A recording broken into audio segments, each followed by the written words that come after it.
Right now, presented by Wild Fork Foods and Johnson Fitness and Wellness, it is time for a little bit of Star Up, Star Down, some of your biggest winners from yesterday's game. And hey, if you want to pick on somebody a little bit, it wasn't a perfect game by any means. Maybe there was something that stuck out to you that you didn't like and you want to see improve, or maybe a player didn't play up to standard. And we will start with a big star up for me. CA is going to go to your quarterback, Dak Prescott. Yes, sir. And I feel like he's the low-hanging fruit in this. You even heard Jim Nantz on the TV call in the fourth quarter said, whichever quarterback wins this game is going to get the John Madden MVP, because they've both been fantastic here on Thanksgiving Day. The Chiefs' blitz is what worried me going into this game. Even though historically Dak Prescott is great, and he's one of the best against the blitz. We talked about it in the open. Steve Spagnuolo, he's just that good. He is that good at generating pressure. It was something that you heard Jerry and Steven talking about in the offseason after they got rid of Micah Parsons was we can scheme pressure. Steve Spagnuolo is the definition of that. Yes. He will get a bunch of guys outside of Chris Jones and George Karlaftis that you've probably never heard of, and he will get them to blitz the quarterback better than they ever have in their entire lives. It was the second pass attempt by Dak Prescott that was intercepted on a blitz.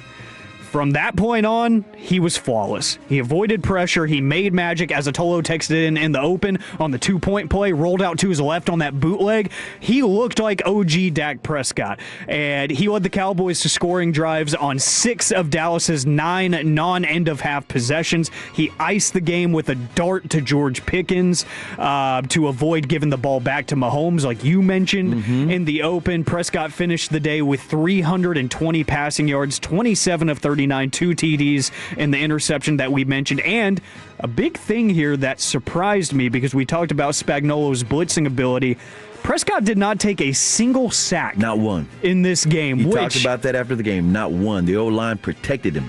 And I can't wait to watch the tape on this, because early on, it looked like Tyler Booker specifically was handling Chris Jones. Yes, the rookie was doing his job. And that was more than impressive, because Tyler Booker, he's a rookie. He hasn't been perfect, but he's flashed a lot. Oh, yeah. And he has shown that grown man strength. But this all leads to the perfect storm for Dak Prescott. It's similar to in Detroit, where if you give Jared Goff perfect protection throughout the game, he's going to have a damn near legendary performance against you. He'll go for 450 yards in any given matchup if he's protected, because that offense is tailor-made to him. Dak Prescott had himself a day. The deep ball was working, like that FU throw to CD down the field in the second half, 51 yards. That was Dak saying, heat check, throw one up, see what happens, and it worked. I thought your quarterback was fantastic. He was fantastic. And by the way, he has now had 4 games of plus 300 yards passing. How many other quarterbacks in the NFL are in that group with him?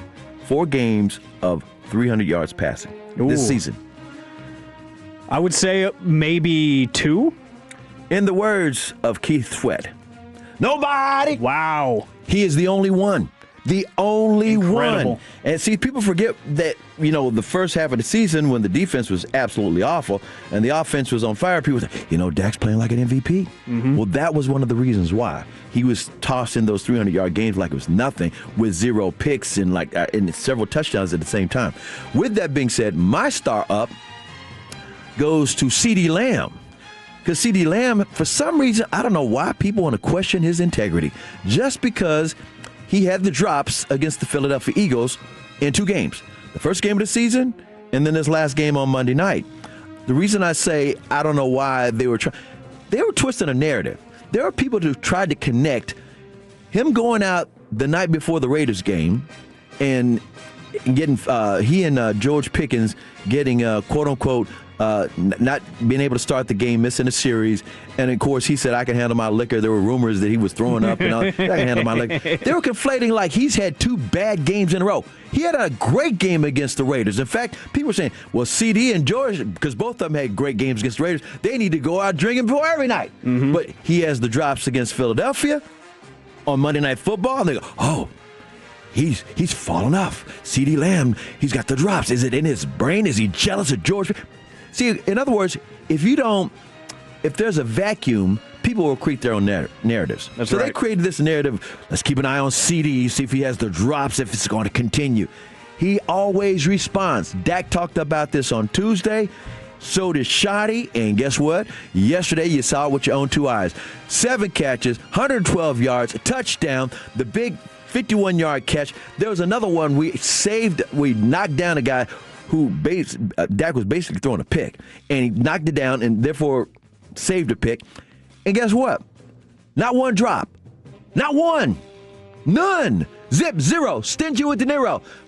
Might like your wrist, but that about it. I'm just quoting Jay-Z now. But all I'm just saying is CeeDee shut everybody's mouth up and got to eat some turkey afterwards. Oh, yeah. Everybody, that whole offense seemed very happy after the game. Yes. And as they should be, because that was some of the most timely football that this team under Brian Schottenheimer has played. This is 4 days later.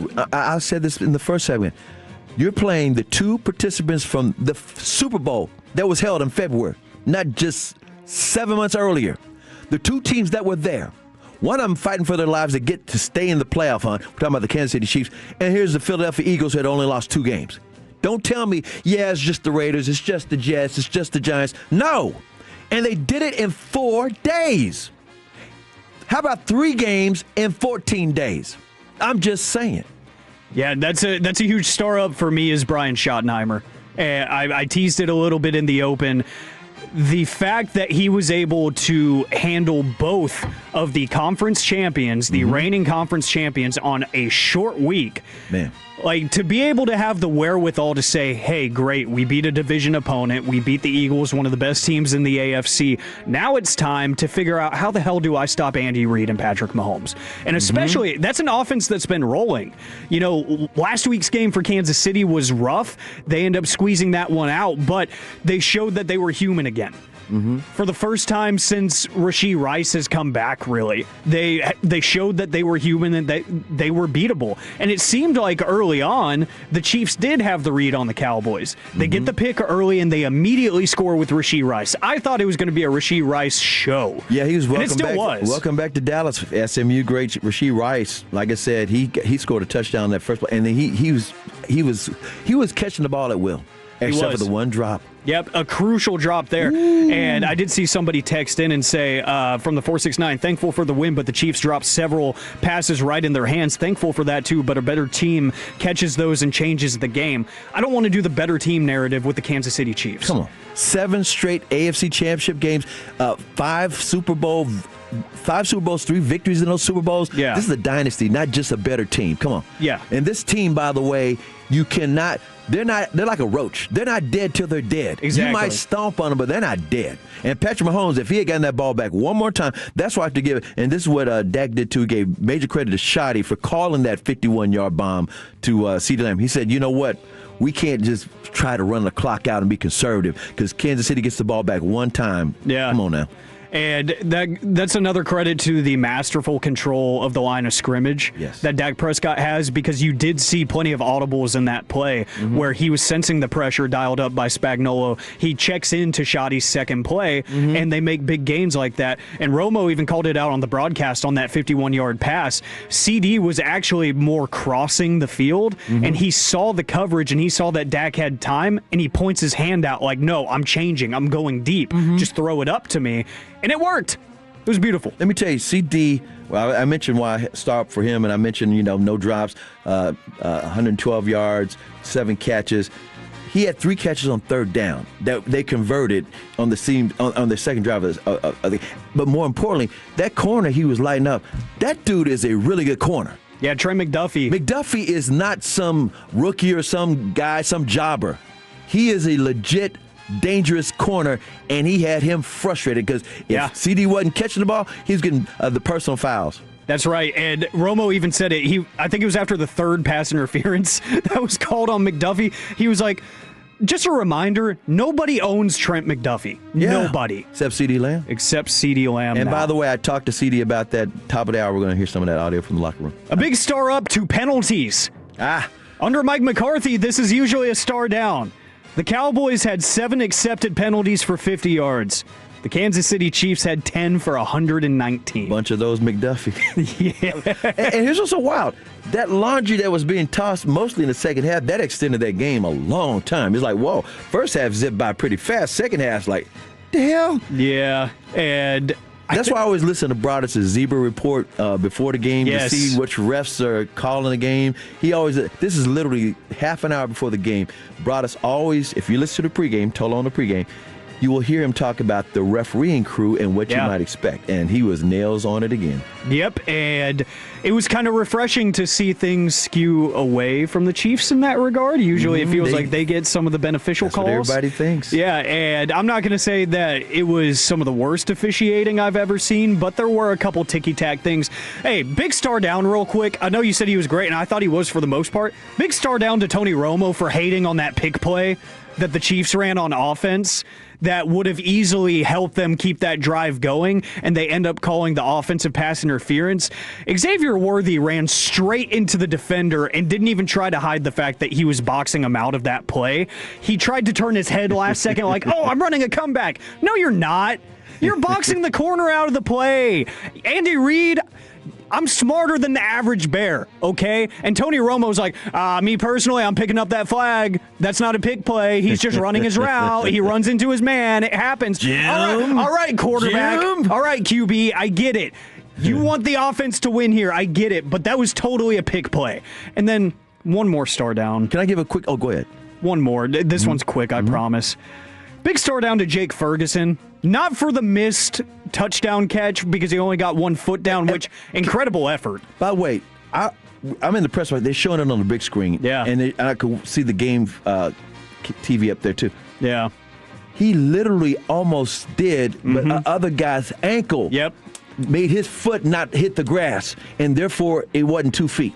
If the guy that was knocking him down, his leg was underneath Ferguson's foot, and his foot hit that guy's ankle, and therefore it wasn't 2 feet in. And I felt bad for him because he jumped in the kettle the whole 9 yards. Wrong time, wrong place for that second So what foot. you mad at him about?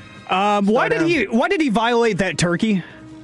That was so unnecessary in the post game. Tell me, because I didn't see that part. I'm in the locker room. So this is going to sound wild out of context, and please don't clip this. Of course, save it, Larry. He put an entire forearm up the rear end of a turkey, and he was walking around with it on his fist. Like, think of like Shador Sanders and his celly doing the watch. He was doing that with a turkey. On the top of his entire fist. turkey. The entire turkey was on his fist. And within 30 seconds of it happening, SportsCenter already has it clipped, and it's on their Instagram and everywhere saying, why did he do that? That was so unnecessary. And then everybody on the offense was just taking bites out of the whole turkey on his fist. That made me uncomfortable. That's called a real man move. Children are watching, Ferg. And he's a friend of the G-Bag Nation, by the way. That's right. Every Thursday, generally speaking, you'll hear the one-on-one interview with Jake Ferguson, who, by the way, that's my guy. He's awesome. One other note. The twins, his fiance is one of the twins. Cavalier twins, yep. They were in attendance. No Taylor Swift at the game. Not any suite, not located low-key. She was not in the building. Another star up real quick. Before we get out of here, Kevontae Turpin. Yes, he saved the game. Fumble recovery. He saved the game. Oh, my goodness. And Dak was praising him, talking about this guy never stops. The energy. He said, anytime he does anything, even at practice, it's Turpin time. That's what they say it on the field. Turpin time, because he's always high energy and he never gives up. I don't think people realize, because, you have the luxury of being around the team and seeing practices and stuff. People don't realize how hard Kevontae Turpin works. Yeah, and he's a little guy. Oh, yeah. I think he's listed an inch shorter than me. And here's what's so wild. And I'm short. But what do you... Just to paint a picture. 5'7". 5'7", yeah. He's probably 5'6", like you said. And the other thing about it, he's not like what's his name, play for the Dolphins, the wide receiver. Waddle, Tyreek Hill? He's not Tyreek Hill where he's squatty body strong. No, he's thin. Yeah. He's wiry. He probably weighs 160 pounds. Seriously. And he gets hit hard and he gets back up. He pops right back up. That's a little star up, star down for you right here on 105.3 The Fan.